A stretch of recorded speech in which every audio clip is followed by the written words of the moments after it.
She's not alone. Anne here, and on this channel I talk about ladies. This series is about one of the biggest movie franchises out there, with perhaps the largest quantity of female characters. So let's explore the quality. Welcome to the MCU. You're Dr. Jane Foster?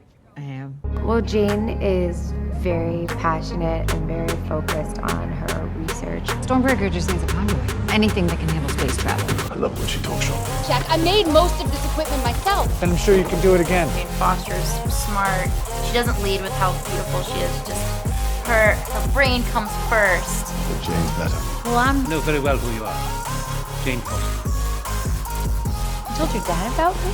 A superhero that has like badass, powerful moments, but also has these very human vulnerabilities. First off, the name is Mighty Thor. Today, allow me to introduce you to the first physicist of the series, Dr. Jane Foster, and how important she is to the universe. We'll talk about what makes her feel real, her place in the story, and how that has changed over the years. Let's get started. Go!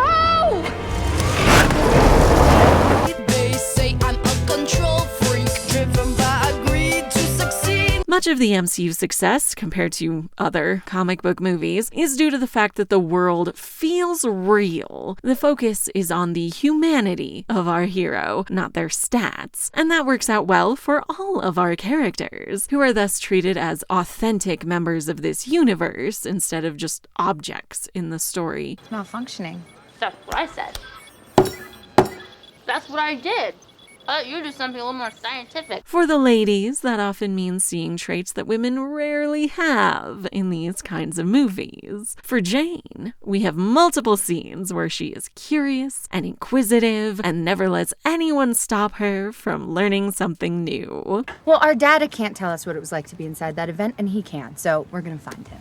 It gets her into trouble more often than not. It leads to her research being taken away, her trusting this man she just met to get it back, and narrowly avoiding getting arrested. Then it leads to her playing with this gravitational field, wandering into the chamber with the ether, and of course getting infected with that substance. Later it leads to her going to Mjolnir and discovering that she has the power of Thor, and into all sorts of adventures as she decides to go after Gore. It's just my first bad guy. You never forget your first. The best example of this core trait of hers is here, when she first arrives on Asgard. Welcome to Asgard. She wants to know all about the technology they're using on her, What's that? though they try to repress her curiosity. That is, of course, impossible. Be still. That's a quantum field generator, isn't it? It's a soul forge. She guesses what it is and correctly figures out what it is doing. Does the soul forge transfer molecular energy from one place to another? She's very proud of herself here. Yes. Quantum field generator. When Odin tells Thor not to interfere with her, Jane is offended. Did he just... Who do you think you are? Odin doesn't particularly impress her, and she's delighted that Thor has mentioned her. Jane Foster. You told your dad about me? As a scientist, she cares more about knowledge than authority, so naturally she follows Odin here, even if he was likely just talking to his son. Come with me. Come out of that darkness, and it was called the Ether. Odin explains the plot to both of our leads, and Jane questions the story, which lacks sufficient scientific research, in her opinion. What happened? He killed them all. Jane may be on an alien planet, surrounded by gods who are ancient royalty, but she does not let that faze her. Does your book happen to mention how to get it out of me? No. She wants to know what is happening to her and how to fix it. And if they can't tell her, then she'll just have to figure things out on her own, with Thor's help, of course. I like the way you explain things. So across the series, Jane is shown to be impulsive, inquisitive, incredulous, skeptical, and embarrassed. Yep. Jump the gun. She could easily be a damsel that must always be saved by Thor, especially given that he is a god and she a mere mortal. But she usually manages to hold her own in their adventures. She helps stop the bad guys by being herself, a brilliant scientist who trusts her instincts to figure things out as she goes, even if it sometimes gets her into trouble. Magic's just science that we don't understand yet. Arthur C. Clarke. Who wrote science fiction? A precursor to science fact. She acts like a real person, and that makes the universe feel real too. This is a story about superheroes, and one key feature of these movies is that everyone can be smart and heroic, not just the main character. Sorry, Miss Foster, but we're the good guys. So are we. Jane Foster demonstrates both in most of her appearances. I'm on the verge of understanding something extraordinary. In the first Thor, we'll come back to this actually, she is very smart. That's a key aspect of her character. You must finish what you started. Why? Because you're right. I just feel that would come across more of her work with the bridges. Of an Einstein-Rosen bridge. Contributed to the plot somehow, instead of just, being an exposition dump. These are someone else's constellations. But she is definitely a lady scientist, and that is exciting to see. Come on, Jane. She searches for you. Thor 2 is a bit of an improvement in that regard. Her curiosity and inquisitive nature leads to her grabbing the ether before Malekith can. When she and Thor are stuck on the dark world, she figures out that, hey, if her phone works... Oh my god, this is amazing. Is it? How am I getting service here? Then they can get through to Earth, which she leads them through doing. Hello? Why there's so many shoes in here? During the climactic battle, she harnesses the unstable gravitational fields with this device and saves both her friends and then the world by sending Malekith back home.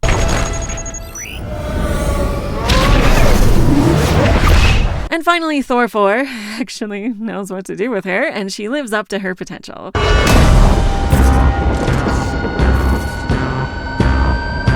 In New Asgard, she's a protector in Thor's absence, and she helps destroy the dark creatures. She figures out Gorr's plan and tries to get them off the planet before he attacks. Bifrost is the key. It's a trap! Then she and Valkyrie destroy several of the monsters while Thor fights Gorr. When that goes badly, she gets Valkyrie home after she's injured. I got you. And though she and Thor talk about her options here, I want to keep fighting. I'm the Mighty Thor. she decides to finish the mission and save the kids. And shows up just when Thor needs it. Jane. In a unique climax for a superhero movie, Thor, our hero, is unable to stop the bad guy from getting where he wants to go, while our heroine is able to complete her part of the mission, destroying the Necro Sword, thereby preventing any of this from happening again. All you have to do is destroy that sword. It's his source of power. He won't survive long without it. So it may have taken a couple of tries, but her mark has been made, and her place as an essential part of the universe is secured. I'll accept Dr. Jane Foster! Unsatisfied. Now, I'm not going to get too much into speculation about what may have been happening behind the scenes in terms of Natalie Portman's willingness to be involved with this franchise, but clearly she lost interest after the second Thor movie and didn't return until they gave her something to do. Don't you kind of love how you were in, at one point, the biggest film of all time? And I believe credited, and you didn't even have to turn up to work. I really appreciated it, and yeah, it was a great gig. But that doesn't mean that Jane herself has just always been a bad character, so let's go through her appearances and see how this interconnected universe handled her.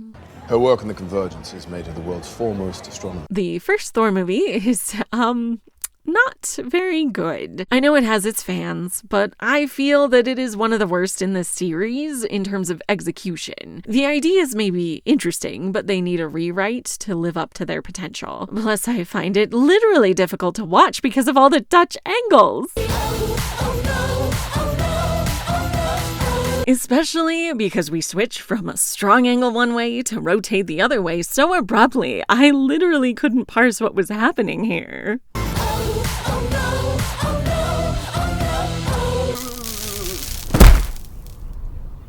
What? He was freaking me out. Sorry, I'm just saying that if we're going to talk about the characters, especially the ones in New Mexico, we need to acknowledge that the movie itself is struggling, and that certainly contributes to the quality of the characters. But for Jane specifically, she is a brilliant scientist, but this has little to no bearing on any of the events of the story. Selvig is given any plot-relevant technobabble instead. An Einstein-Rosen bridge is a theoretical connection between two different points of space. Further limiting what Jane can even do. I'm sorry, but I can't take you. And this is where we say goodbye. Her only real role is to be into Thor, and so occasionally moves his plot along. Hey, you still need a lift? Which doesn't leave us with much of a lasting impression of her. They're going to do everything in their power to make sure this research never sees the light of day. On the positive side, I like that she's a bit of a freak about him. Thank you. In many other franchise movies, the romances are based on the women being shown to be hot, and the man is obviously attracted to her. So we, the audience, are expected to be as well, and that's all the basis the relationship has. But the MCU more often flips that script. Oh my God. And Jane is ready to devour that hunk. Are these your chambers? It's more of a temporary living situation. Actually, I never have guests. And good for her. Yeah, girl, make bad choices for your career for that weirdo you found in the desert. Whomst among us has not? I've never done anything like this before. Anyway, more importantly, Jane has Darcy. I thought you were a science major. Political science. She was the only applicant. Kat Dennings did such an amazing job ad-libbing things, reportedly, that they brought her back later. All the answers you seek will be yours once I reclaim Mjolnir. Mia? What's Mia? Darcy? Jane! Yeah. Selvig! Mia! Which does make me wonder what the purpose of this character was before she was cast, but I'm happy to see that Jane has a friend. Something very rare for leading ladies in blockbusters. In this, to have two women who are scientists who are discussing their scientific inquiries, and pretty rare in this kind of movie. But the best thing for Jane in this movie are the circumstances by which Thor regains his power. If he be worthy, shall possess the power of Thor. Notably, what it isn't. He does not become worthy by saving poor damsel Jane from peril. He saves everyone, the whole town. But these people are innocent. Taking their lives will gain you nothing. In this genre, the hero saves the girl, often to the exclusion of anyone else, and this is how he proves his heroism. But in a story where Thor must literally prove his heroism, and where there is a pretty lady in peril, the real conclusion of this scene is that Thor must be willing to sacrifice his own ego and self-interested motives to stop Loki from hurting anyone, not just Jane. Brother, whatever I have done to wrong you, I am truly sorry. So that's certainly a highlight of the film for me. It's a good look. Thor 2 is a bit of a lateral move for Jane. The overall film is probably better, but Jane spends a lot of it unconscious after she has the ether. Most of the movie just involves her being taken from place to place without a lot of input from her. I'm not hungry. Good, let's go. And she doesn't have any ideas that then save the day. When you came for me, you knew I was in trouble. The schemes that Thor and Loki hatch are accomplished with her just kind of being nearby. Jane does have a lot more to do in the climax of this movie, so clear improvement there. Okay, you might want to hold on to something. She continues to be smart, but in ways that do not impact the plot. The walls between worlds will be almost non-existent. Physics is going to go ballistic. The issue from the previous movie of having Selvig figure everything out instead of her continues here. These are all coordinates taking us here.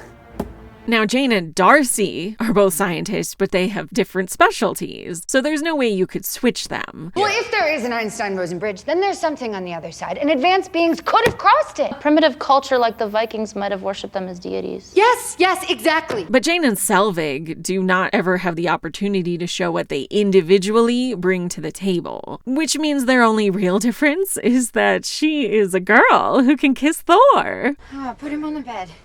Oh, I still don't think you're the god of thunder, but you ought to be. Seems like you could easily combine them into one character, and she or he would be better than either of them separately. Thor! We're too late. Convergence is at its peak. So overall, Jane and Darcy may be a bit more fun in this one than the first one, and Jane does have a little more to do in the climax, but otherwise it is kind of a wash for her. Yeah, he had to figure some stuff out with his father. He kind of committed treason on our way out. Then we have the team-up movies, briefly mentioned in Avengers, just as a way to explain that she will not be appearing in this film, which is fair. Handsome fee, private plane, very remote. She'll be safe. Age of Ultron has a really cute scene with Thor talking about her. He should be this cute in all of their scenes together. But Jane's better. And she is in Endgame, but it's really just a cameo using old footage anyway, so not much to dig into there.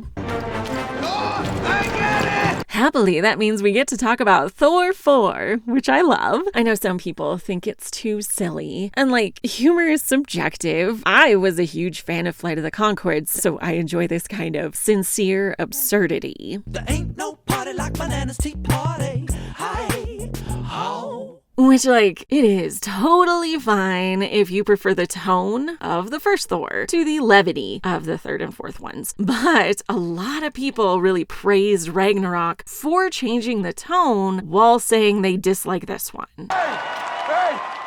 We know each other! He's a friend from work! The man, the myth, the legend.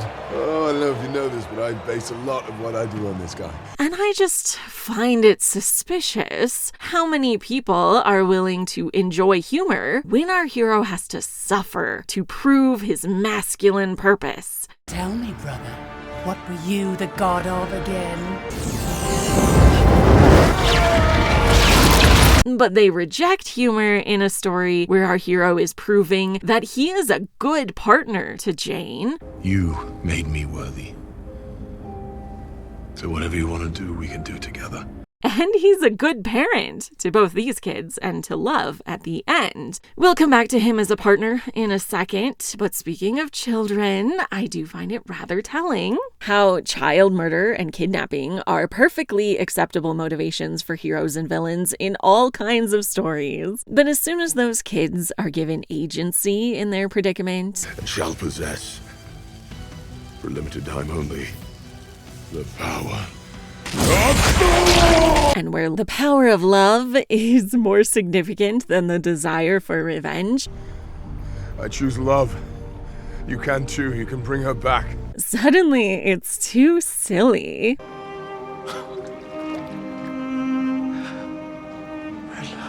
I'm not saying this is a movie for kids, but it is one that cares about kids, and I find that refreshing after the way children are usually treated. Kids were safe to be kids again, especially after their king made them all go to self-defense classes.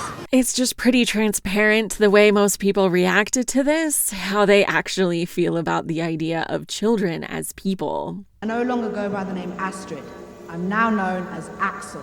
Your father gave you a very tough Viking name, and I intend to honor his wishes. Axel! Get them home! But anyway, back to Jane. Look at those arms. How can you not love this? Excuse me? You may think that Jane herself is a bit cringy.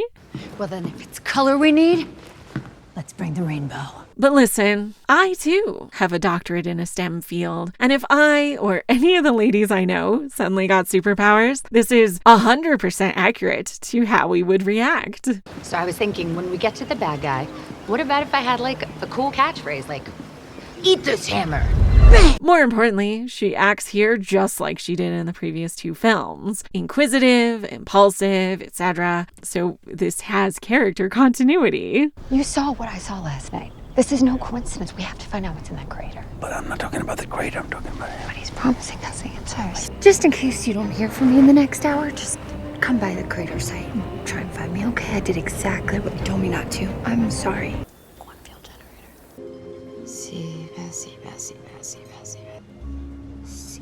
Jen, maybe you should stop saying Seabass and go after your friend. A metatextual criticism might be that Jane only gets powers because Thor gives them to her. And I generally dislike when a female character has her abilities explained away as the result of a male character. Men rarely have their powers explained at all, but women must have a father or brother or male friend who gave these to them.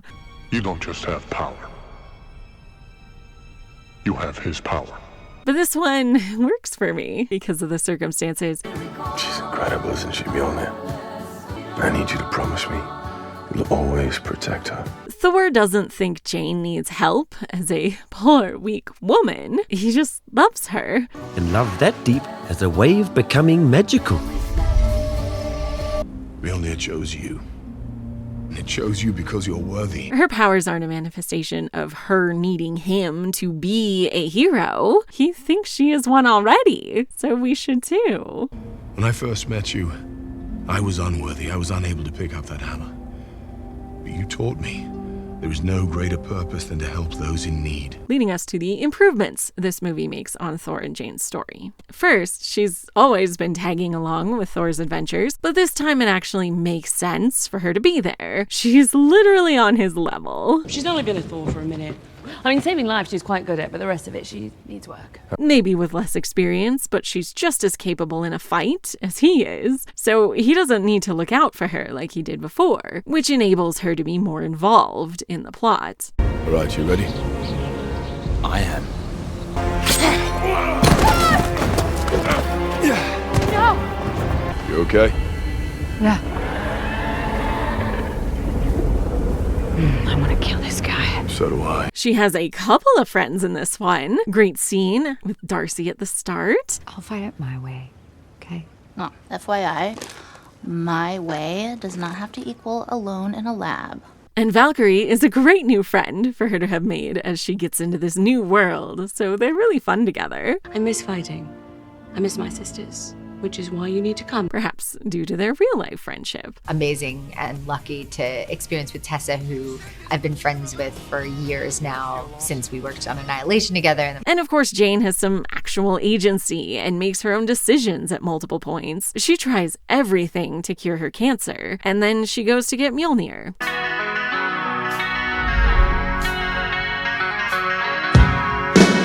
And while Thor may have imbued it with power, she is the one who picks it up and decides to become a hero with it.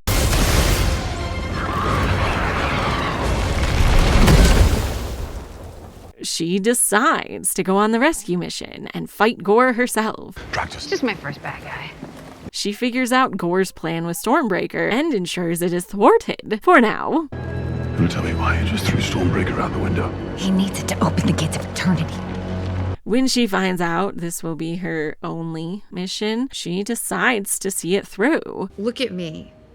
I want to keep fighting. I'm the Mighty Thor. Even if Thor doesn't want her to.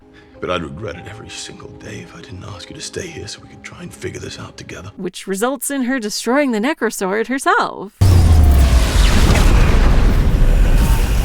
Before she loses her strength. Jane? I'm okay. There's a lot of discussion about female characters being fridged in stories for male angst, but I don't think that applies here. See, a big plot point for her all along is that he is a god, and as Odin puts it in the Dark World, she is always going to die before Thor. This isn't about Jane Foster, Father. Human lives are fleeting, they're nothing. Any time he spends with her is choosing to be heartbroken someday soon, from his perspective. Jane, none of us know how long we have. You don't know what tomorrow holds. But he does it anyway because he does think she's amazing. It's worth it to him to have this relationship with her. I want to finish that mission. Spoken like a true Thor. And this movie takes that idea and makes it the core of the story. My friend here told me that it's better to feel shitty from losing love than it is to never experience love and feel nothing at all, feel empty, and I think he was right. Jane was always going to die in Thor's arms, and that's the best possible outcome they can hope for. Not too bad for you, Not too bad for a god. That shitty feeling is better than not feeling anything. I want to feel shitty about you. And both of them get to make the choices that lead them here. Thor chooses to be with Jane while he can, even if he knows it's gonna end sadly for him. How are you feeling? Shitty. How shitty? Really shitty. Jane chooses to become a hero and to be with Thor, even if neither can last. Ever since I picked up that hammer, it's like I've gotten an extra life. Their arcs cause Gore to give up on his quest for revenge and to choose love, because that's what both of them did, no matter the cost. Why would I spend my last moments with you when I can be with her? I choose love. You can too. You can bring her back. And Jane dies, just like the gods did earlier in the movie.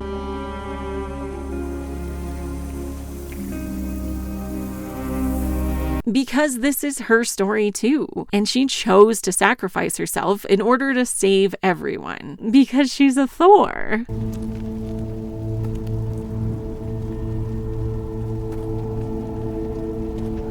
What's he doing?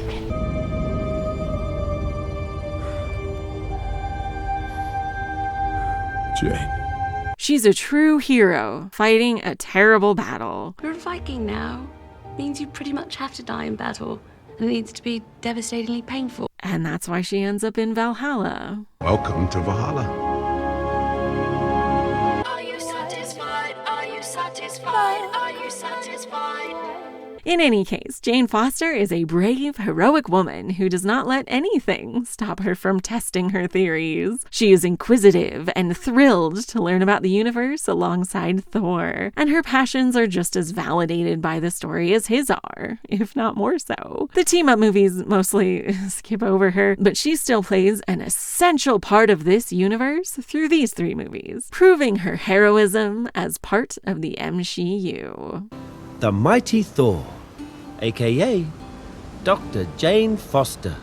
Her sacrifice saved the universe and taught us all what it means to be worthy. Thank you for listening to me talk about the charming Dr. Jane Foster. Join my Patreon for more on Jane and what her costumes tell us about her. Next time, we'll talk about the founder of S.H.I.E.L.D. Please like and subscribe so you don't miss it. See you then.